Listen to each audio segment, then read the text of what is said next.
Welcome to ADU Point, a video series dedicated to accessory dwelling units. Hi, my name's Will Johnson. I'm a renovation loan consultant and ADU advisor. We're excited about accessory dwelling units. The new ordinances in 2020 has really removed a lot of major barriers. Combine that with financing. This will really empower homeowners to develop affordable housing for loved ones or create an attractive income stream. That's the good news, but there is a tale of caution. This is a complex, dynamic, evolving process. Selection of resources are critical. We've learned a lot with every ADU that we've built. So we'll interview key experts and ask probing questions around ADUs. We'll talk to architects, contractors, builders, interior designers. We'll also talk to financial specialists to understand the best financing that meets your needs. We're committed to advancing your ideas into action. So connect with us and get all of your questions answered. So let's get started. So today we're going to talk about unpermitted conditions, particularly rental units here in San Diego County. I think we know that there's a lot of these types of properties that exists, and with accessory dwelling units just becoming so popular now, there's actually an amnesty provision out there to really sort of help homeowners really go through the process and getting these unpermitted conditions legal and going through the permit process. So I wanted to bring in an expert that really does understand this process, that's actually lived through this process over the years. So I wanted to invite Ian Scattergood with Permit Pro to talk us through this process, help us understand what the conditions are, and then how to go about taking the next steps. So Ian, thank you for joining us today. Well, thank you, Will, for having me.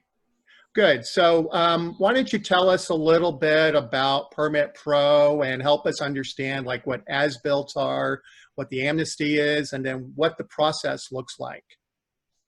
So in the industry, we call them as-built.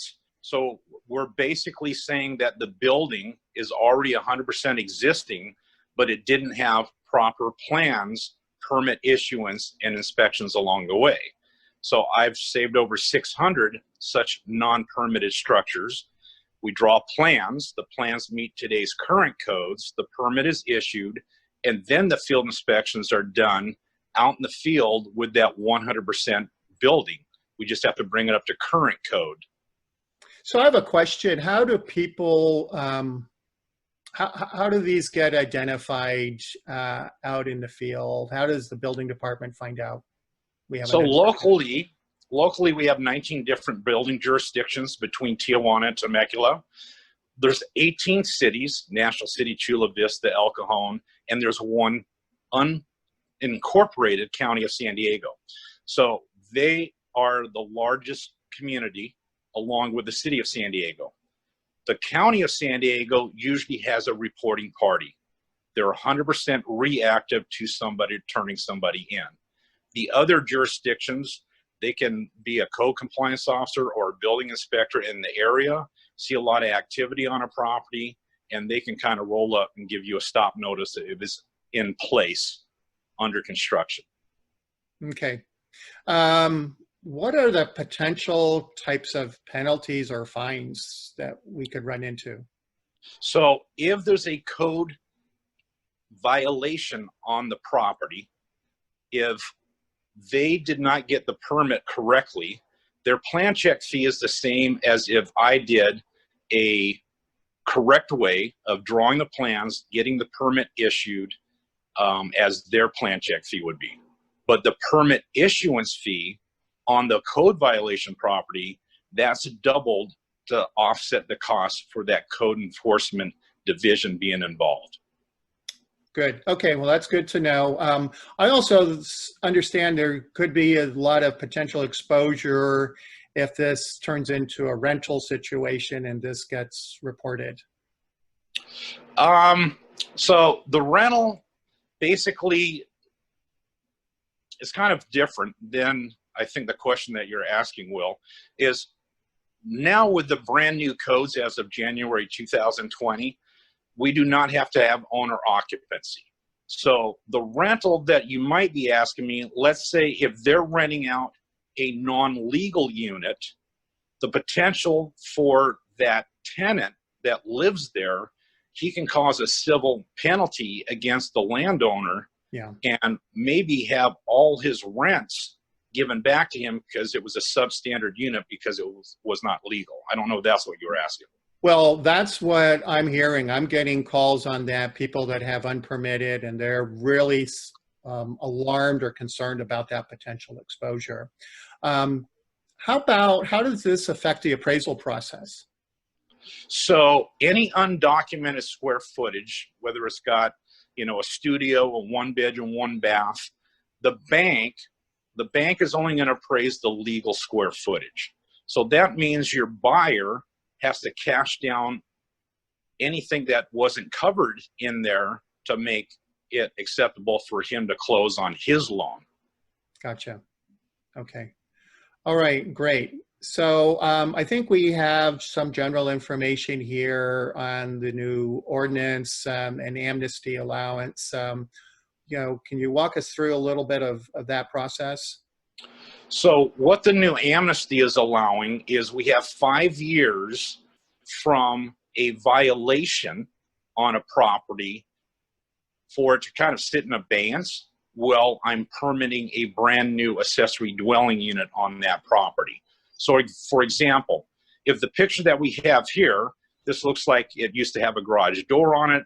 Now it's got a sliding glass door. If this was a violation, this is a good one to go forward with because we're just going to do a change of use from a non-habitable prior garage or shop to a legal accessory dwelling unit. If there was a different violation on the property, say a room addition, like the previous slide was a family room on the back of the house, they will let that problem sit while they issue the new permit for a garage conversion. So it's not going to hinder somebody with a violation on the property from getting a new accessory dwelling unit. Doesn't mean the problem goes away forever. It just kind of sits without it being an issue while they get the additional housing unit, which is why this whole law started in the first place. So I just think to bottom line this is a way to avoid any kinds of violations or fees or penalties.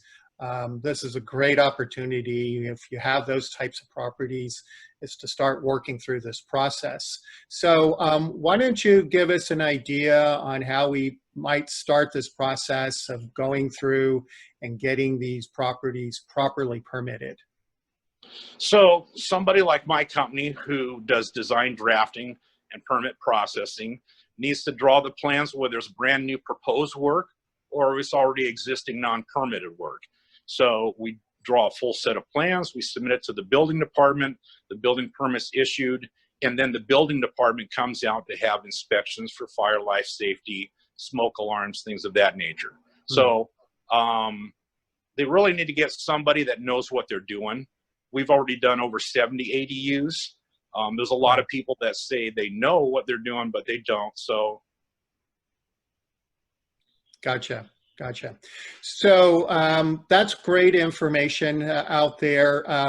Ian, what's the best way of getting a hold of you, starting the process? I know you told me earlier, give me a property address. How do we start the process with you, Ian? So I'm out in the field 60% of my day. And even though the screen feature there shows my phone number for both my office and my cell phone, email is best. If you call the office number, I have 724-hour access. They're going to ask you for the address. What I try to do out of the 80 to 100 calls that I get each month is look at the address prior to calling my customer back, and then I know exactly what I can do moving forward. Great.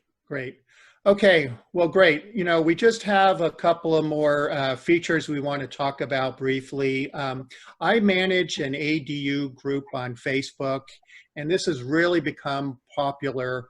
We're really beginning to see a lot of people sharing their projects, asking good questions. We have professionals on there like Ian that is actually responding to clients out there, a great place to network. So please join our ADU group on Facebook.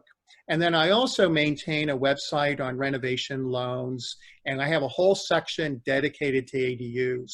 So we have a discussion of all the current ordinances that are in place. All your pre-designed plans are available from the county, and the city of Encinitas are on there. And then a lot of financing questions. And that's our specialty, is to help people understanding all of the financing opportunities with accessory dwelling units. So I think that pretty much wraps it up. Again, Ian, I want to thank you for joining us today. We look forward to working with you, sending clients that need your types of services. Well, thank you very much. It's always a pleasure working with you in these past 20 years. Thanks, Ian.